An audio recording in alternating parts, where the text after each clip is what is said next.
I am not a lawyer as you always wanted me to be. But Mama, you have two beautiful grandchildren and another on the way. And a fine daughter-in-law who looks a lot like you when you were young. The grave next to her had visitors and an old man with a bright-eyed girl about 10. Okay. I stopped my bragging until the pair walked away. Then I said, Mama, I haven't shot any each in 10 years. I haven't had a hole in 5 years. I am squared up. I work every day. How about it, Mama? Iceberg Slim, a square. You wouldn't believe it, Mama. I wear $50 suits right off the rack, and my car is 10 years old. You gotta believe it now, Mama. Goodbye, Mama. See you Christmas. And remember, I'll always love you. When I walked away from my grave, I thought, I don't know, maybe that prison head shrink was right when he told me I had become a pimp because of my unconscious hatred for my mother. I know one damn thing. I can't help crying at her grave almost as if I was crying because I did so much to put her there. Maybe the hidden hate that I can't feel wants me to laugh that she's down there in the earth. Maybe my crying is really laughing. About 90 days after Steve smashed my kitten, Mama cast off her spell, and one gray April dawn while Steve lay in a drunken open-mouthed stupor, Mama and I packed what we could carry and moved into a hotel room. It was complete with hot plate and down the hall toilet. Steve had stomped on 3.5 years of our lives. I would soon be 14. On August 4th, my birthday, our old friend Steve, with diabolical timing, made that event unforgettable. Since that chilly dawn in April, he had searched the slum streets for his escaped dupes, thirsty for revenge. I waited eagerly in the hotel room for Mama, who had promised to bake a cake in her white woman's kitchen.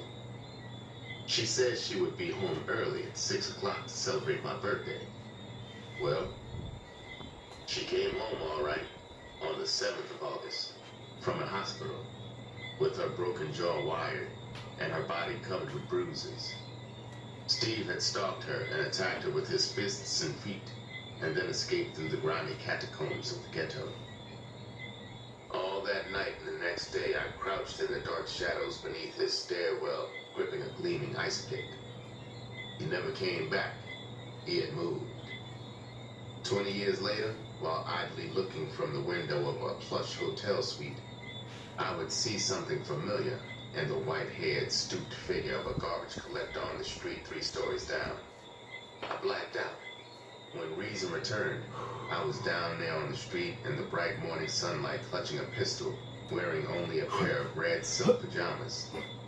As the garbage truck turned the corner a block away out of range, a small crowd of passersby stood, bug-eyed, watching the strange scene as Rachel, my maid whore, tugged at my arm, pleaded with me to get off the street. That was the last time I saw Steve, but I just don't know, even now, what I would do if our paths crossed. Perhaps that beating Mama took was good, as painful as it was. I remember how it worried me in that cruddy hotel room, when the hotel's neon sign outside our window would flash on her face. Her eyes would be bright, riveted on the ceiling. She would be in a trance, remembering, still hot for him. As worthless as that bastard was otherwise, he sure must have been a son of a bitch in the bed. After all he had done to us, she still had a terrible itch for the bastard. That beating was good for her. It cured the itch. Mama had learned a bitter lesson the hard way. The country girl had rolled in the hay with the city slicker, and now I saw all of her sorrow and guilt in her eyes. We couldn't go back to the peaceful green hills of Rockford. She had destroyed a good man back there, a native son. Henry died a year after we left her. Until the grave claimed her, Henry would rise from his own to haunt her in the lonely gloom.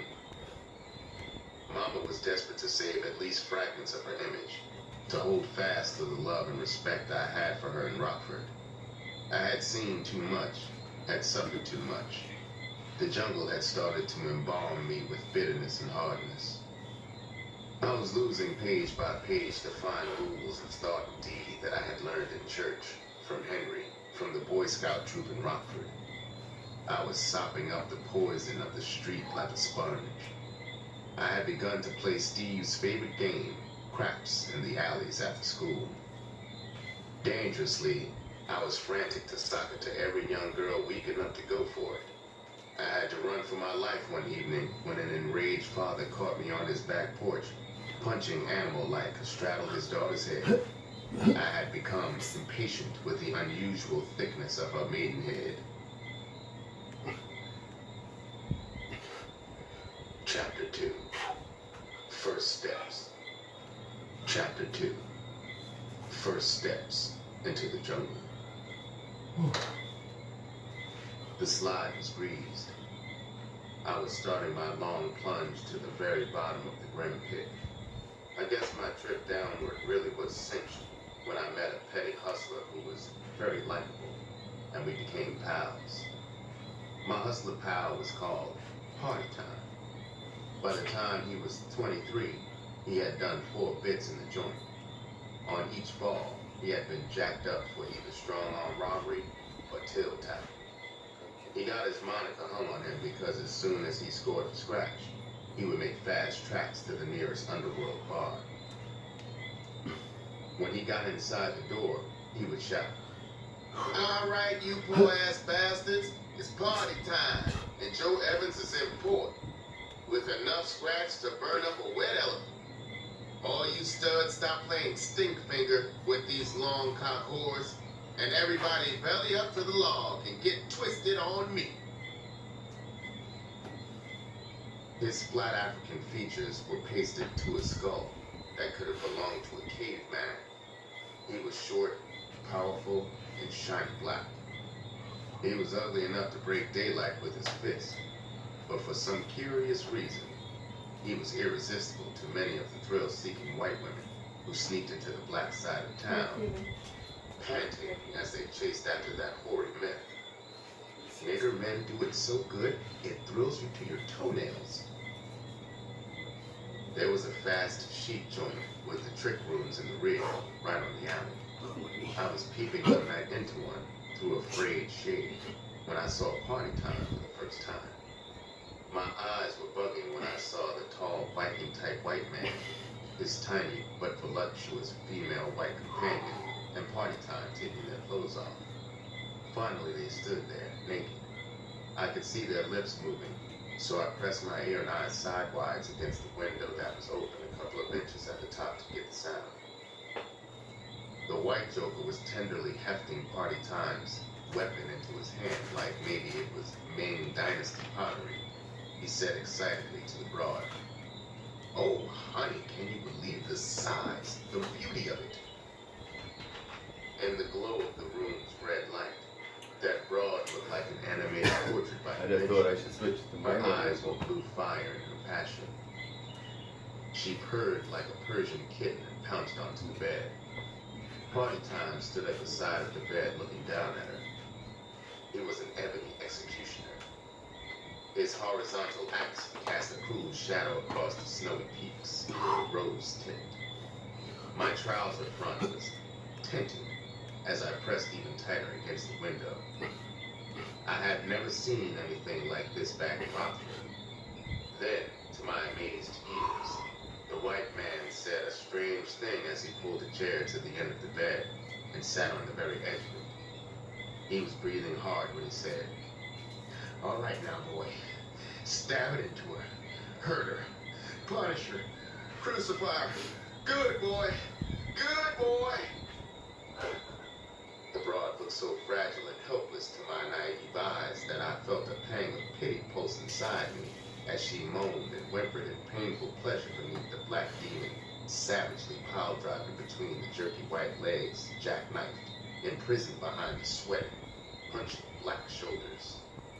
Like he was trying to make a home, Party Time was asking in a hoarse voice over and over, "Beautiful bitch, is it good?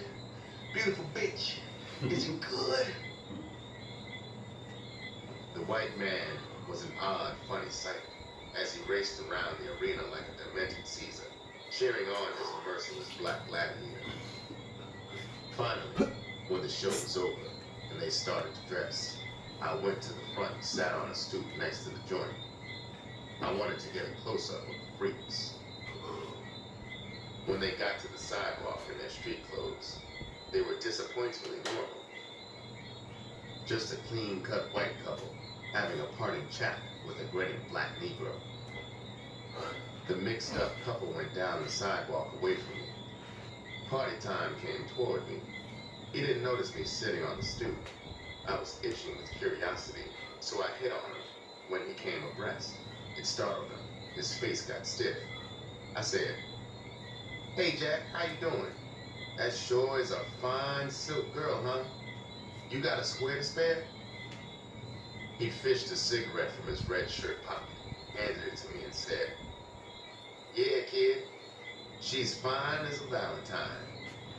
Two sights I ain't never seen, and that is a pretty bulldog and an ugly white woman." He was spouting cliches, but to a small-town boy, he came off witty as hell. I was in that brain-picking mood, so I put the snow machine into high gear to hold him. My eyes bucked in mock awe as I lit the square.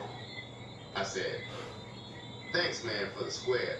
Christ, that's a sporty vine you got on. I wish I could dress like you. You sure are clean and plenty." 400. He took the bait like a rapist in a nudist colony for the blind. He flopped down on the stool side. He poked his chest up, his eyes flashing like a pinball machine gone haywire as he got ready. Last 100.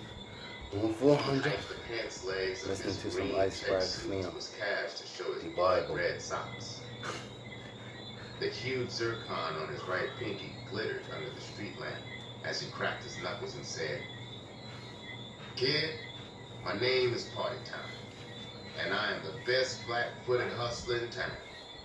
Money loves me and can't stay away from me. You see that fine silk broad? I got a double saw to lay her. Of course, that ain't nothing. It happens all the time. I could be one of the greatest pimps in the country if I was lazy, and I didn't have so much good hustling in me." I sat there listening to his bullshit until 2 a.m. He was likable, and I was hungry for a pal. He was an orphan, and he had just done a 2-year bid straight up, his fourth 2 months before. He had a head full of wild, risky hustles he wanted to try. He needed a partner. He tried all of them on size for me. I got home at 2:20. About 1 minute later, I heard Mama's key on the door. She had served the banquet for her white folks. I just made it into bed with all my clothes on when she came to look in on me. I was snoring like a drunk with a sick sinus when she kissed me goodnight. I lay thinking in the darkness until daybreak, putting myself into and trying to size myself into one of those quick buck schemes that Party had plotted. When the sun came up fat and bright, I knew I would give the Party's version of the Murphy a whirl. I didn't know his version was crude and dangerous, and only a weak imitation of the real Murphy. Years later, I discovered that the Murphy, when played by experts, was a smooth, short con game with a slight risk. In any section where Negro whores operate, white men will flock to trick with them. I met Party several times after school at a pool room. He ran my roll down to me, and the next Friday night we got down with our hustle. Mama was serving a party, so I could stay in the streets until at least 1 a.m. Around 10 that night in an alley in the heart of the Vice section, 7th and Bleak Streets, we unwrapped the package that Party had brought. I rolled up my pants legs beyond my bony knees. I slipped into the 25-cent red cotton dress from the Salvation Army. I put on the frayed red satin high-heeled shoes. I pinned a scraggly piece of hair just inside the front inner band of the faded blue straw bonnet. When I tilted it on my head at a sexy angle, the ringlets of uneven hair hung down over my eyes like bangs. I stood wide-legged, flexed my thigh and hip muscles against the tight red dress, aping the horse stance. Party looked me over head to toe. I was wondering how I came off as a broad. He shook his head, hunched his shoulders, and walked toward the mouth of the alley to catch a sucker. I got the answer when he reached the sidewalk. He twisted his bead toward me and said, "Listen, man, stay out of the light, okay?" Within 5 minutes, he gave me the office that some action was coming down the street. I watched Party giving the pitch to a short, elderly white man. I wondered if I had enough voltage as a broad to come through with my end of the deal. He offered my flash cue an instant before the white man peeked up the alley at me. I jerked my skinny ass in a series of bumps and grinds and hopefully waved him toward me. That skinny black bitch he saw must have lit a fire in him all right. He fumbled his hide from his hip pocket and handed a bill to Party. The chump started up the alley at a hell of a pace for an old bastard. He had paid his money, and he was red hot to take his chance to stick that hot nigger bitch waiting for him in the shadows. He had no chance, but in a way he was lucky. Lucky that his hide had not been fat with greenbacks. If he had been loaded, when I evaporated through the gangway, Party, instead of fading away, would have come into the dark alley behind the sucker and robbed him with brute force. My heart was pounding in excitement as I galloped through the alleys towards our next prearranged duck line. I took a new station several blocks away. Party time came moments later. Looked up the alley and hooked the tips of his thumb and index fingers into an "all is well" oh. We beat several other suckers. None had the fare for the strong arm. We worked until 12:30. Then, unlike Cinderella, I stashed my mildewed costume, got my half of the $70 tape, and raced home. Mommy came in a half hour after I did. As in all other things, there are many Murphys. Real Murphy players use great finesse to separate a mark from a scratch. The most adept of them prefer that a trick hit on them. It puts the Murphy player in a position to force the sucker to qualify himself and to trim the mark not only for all his scratch, but his jewelry as well. When approached and quizzed by a mark as to where a girl can be found, the Murphy man will say, "Look, buddy, I know a fabulous house not more than 2 blocks away. Brother, you ain't never seen more beautiful, freakier broads than are in that house. One of them, the prettiest one, can do more with a swipe than a monkey can do with a banana. She's like a rubber doll. She can take 100 positions." At this point, the sucker is wild to get to this house of pure joy. He entreats the con player to take him there, not just direct him to it. The Murphy player will prop him to enhance his desire. He will say, "Man, don't be offended, but Aunt Kate that runs the house don't have nothing but high-class white men coming to her place. No niggas or poor white trash. You know, doctors, lawyers, big-shot politicians. You look like a clean-cut white man, but you ain't in that league, are you?" At this pricking of his ego, the mark is ready for the hook. He will protest his worth as a person and his right to go where any other son of a bitch can go. Hell, for a high-class lay, a double saw wouldn't faze him. Few can resist the charm of exclusivity in its myriad forms. The con player, still hedging, shoring up firmly the convincer, will then say, "Man, I believe you, and everything you say is true as gospel. In fact, I like you, pal, but try to see my side of it. First, to show you I trust you, I'll tell you a secret. I've been working for Aunt Kate's house for many years now as her outside man, you know, making sure only nice dates went up there. Aunt Kate and I got an airtight system. Friend, I know you will help me keep Aunt Kate's rules, so let's go. I am taking you to the thrill of your life." while keeping up an inflaming description of the horrors and sexual delights to be found only at arcades. The Murphy player had steered the sucker to a pre-chosen, neat, attractive apartment building. In the foyer, in a subtle but compelling manner, the con player nudged the mark into a fast meeting of minds, the question agreed upon. As hot as he was, he couldn't go up before he checked in all valuables. It was Aunt Kate's unshakable rule. Aunt Kate was rock right, never to tempt or trust a whore. Only fools trusted whores, right? The mark wasn't fool, right? Right. The con player produced a sturdy brown envelope. The sucker counted all the scraps in his pocket into the hand of Aunt Kate's outside business manager. The efficient, affable manager shoved it into the envelope, licked it, sealed it, and stuck it in his pocket for safekeeping from the possible larceny in the hearts of the gorgeous dolls upstairs, 3rd floor, first apartment to the left, number 9 to be specific. The sucker was in a bubbly mood as he took the stairs 3 at a time. He liked that nigga down there who was protecting his money. What had he told him when he gave him the shiny gold-colored metal check?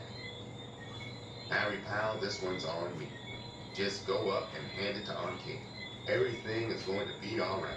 If you want, you can buy me a drink when you come down. The 2 strikes that had whipped across the white man's mental plate and had set him up for the kill. The 3rd strike was first his desperate need to relieve himself into a black body. The 2nd was his complete inability to conceive that the black boy before him was intelligent enough to fool him, to fashion the Murphy dialogue. Party and his raw-boned floor after 3 weekends of fair success with the Murphy ran head-on into a round brick balloon. It was only 5 feet tall, but it weighed close to 300 pounds. It was a Saturday night around 10. The vice section was overrun with Johns. It seemed that every white man in town was out there, scratching one hand and a rod in the other, ripping and running after the black whores with the wildest, blackest asses. Party and I set up a blind on the fringe of the section because, with all of that mad action at the center, it would be a hectic cat-and-mouse game with cruising, rousting vice squad. I would have gotten something less than pure kicks to get busted making like a broad. Party hadn't strong-armed since his last bit. The only reason he hadn't was simply that none of the Johns we had fleeced was carrying a wad. We were fishing in a sand pile. All the hungry suckers were swimming in Center Stream. From my Murphy station in the alley, I watched Party eagerly for the office for action. Around 11:30, I was standing on one leg, and then the other like a bored crane with a 25-cent dress on. About 5 minutes later, the office came through. Was it a man? A machine? No. It was a walking, living, round balloon with a fat poke and a flaming itch for black kush. It stood there fascinated by my furious bumps and grinds. I felt prickly feet of excitement stomping along my spine when the balloon took its hide out. Party jerked rigid at the sight of its contents. Even as the balloon bounced toward me, I inched toward my point of evaporation. I knew the strong-arm lust had exploded inside Party, and sure as hell, he was going to come up that alley and smash the air out of the balloon. I quit the scene and poked my head into the alley, farther up. I could hear guttural grunting, the kind of sound a heart case makes when he's riding hard to convince a nympho that he's a raging tiger. It was the balloon that was grunting, and he held Party in a crushing stranglehold. My heartbeat backfired and melted the starch in my props. I collapsed onto a garbage can. The balloon was also a weightlifter. Poor Party was hanging high over the head of the monster, and then flung to the alley floor with a shattering boom, where he lay like a rag doll. The balloon hollered as he leaped into the air, and then fell like a ton of concrete on moaning Party. I was almost puking in pity for Party, but I just couldn't find the strength. to get off that garbage can, enjoy the fray. Anyway, it would have been late. The Derek scooped Party from the alley and flung him across his back. I watched Party's rubber neck bumping against the balloon's rear end as he was carried to the sidewalk. I jetted out of there and went to the roof of my building. I watched for the rollers I was sure were coming to bust me, but they never came. Old Party had the funky luck to try the strong arm on a professional wrestler called Flynn. Party went back to the joint for a yard after he got out of City Hospital. Okay. One thing about Party, he wasn't comprehensive. Here we have it. He never 500 push-ups. Listening to Iceberg sing. Do our Bible, the audio book. He got a crazy Bang. desire to pimp. Okay. Here's our list. We start off with 40. Just done our 10s. So we got to 200, 300, 400, 500. Bang. Alright. If you like and subscribe, check that shit out. You see, and cool off. And bang. Thumbs up. 500 push-ups. Right on about 59 minutes, 22 seconds. Alright, until next time, make sure you like and subscribe. Hit that like, subscribe button right now. Bang before it's too late. Win a prize. Till next time, bang.